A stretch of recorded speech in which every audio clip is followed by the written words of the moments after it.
सबके लिए अच्छा अच्छा करता हूँ लेकिन मेरे लिए लोग बुरा कर रहे हैं। तो इस पर एक छोटी सी कहानी सुनाता हूँ, तो उसके बाद है ना बुराई अच्छी लगने लग जाएगी। हुआ यूं कि एक राजा थे, बड़े निर्मोही थे, नास्तिक थे, भगवान में कोई विश्वास नहीं था, कोई दान दक्षिणा कुछ करना ही नहीं जीवन में, राजपाट का आनंद ले रहे थे। ठीक। तो एक दिन रथ पर आए, एक संत आए उनके सामने। संत रुके आकर के, संत को पता लगा इस तरह का राजा है। तो संत ने कहा राजा को कि मुझे आपसे दान चाहिए। तो राजा ने कहा कि ये मेरी नियति में नहीं है, मैं दान वान नहीं देता, ये फालतू के खर्चे में नहीं करता। तो संत ने कहा कि पर मुझे आपसे लेना है। इन बातों के बीच में क्या हुआ कि राजा के घोड़े ने उसने लीद कर दी। तो संत ने राजा को कहा कि ये तो आपके किसी काम की नहीं है, तो आप यही उठा के दे दीजिए, पर मुझे आपके हाथ से लेना है कुछ ना कुछ। तो राजा ने कहा कि ये ऐसे तो पीछा छोड़ेगा नहीं, उठा के वो लीद अपने हाथ से दे दी कि जा। संत ने खुश होकर के उन्होंने कहा कि जा और बढ़े। अगले दिन सुबह राजा बालकनी में बैठे अपने राजमहल की, और बड़ी बदबू आ रही। तो सामने देखा कि लीद का पहाड़ बना हुआ है। वो हटवाया गया लेकिन वो फिर बन गया, बदबू फैलती जा रही है, समझ में नहीं आ रहा राजा के। तो राजा को ध्यान आया कि एक संत आया था, उसको घोड़े की लीद दी थी और उसने कहा था कि और बढ़े, तो कहीं इस वजह से तो नहीं बढ़ रही है। तो राजा को जैसे ही ये ख्याल आया, राजा निकला महल से उस संत को ढूंढने के लिए।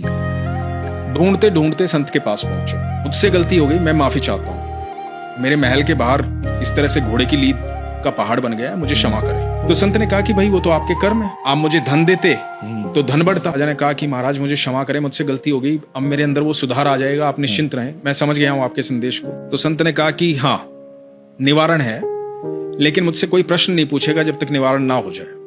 ओके। तो राजा ने कहा कि ठीक है, नहीं पूछूंगा। तो संत ने कहा कि जा अपनी प्रजा में कुछ ऐसा फैला दे कि लोग तेरी बुराई करने लग जाए। अब राजा वापिस आया, राजा ने बातें ऐसी फैलवा दी कि सब जगह राजा की बुराई हो रही है, सारी प्रजा राजा की बुराई कर रही है। इधर जब सुबह बालकनी में देखा तो पहाड़ जो है वो साफ हो चुका है, साफ हो चुका है। अब राजा को लगा कि हाँ अब ये तो पहले जैसा हो गया है, वही सुगंध आ रही जैसे पहले आती थी, कोई दुर्गंध नहीं आ रही। राजा फिर गया संत के पास। संत के पास जाकर के बोला कि महाराज पहाड़ तो साफ हो गया है, सब कुछ ठीक हो गया है, निवारण हो गया है, अब मैं प्रश्न पूछ सकता हूं? तो संत ने कहा कि हाँ पूछो। बोला कि महाराज ये हुआ कैसे?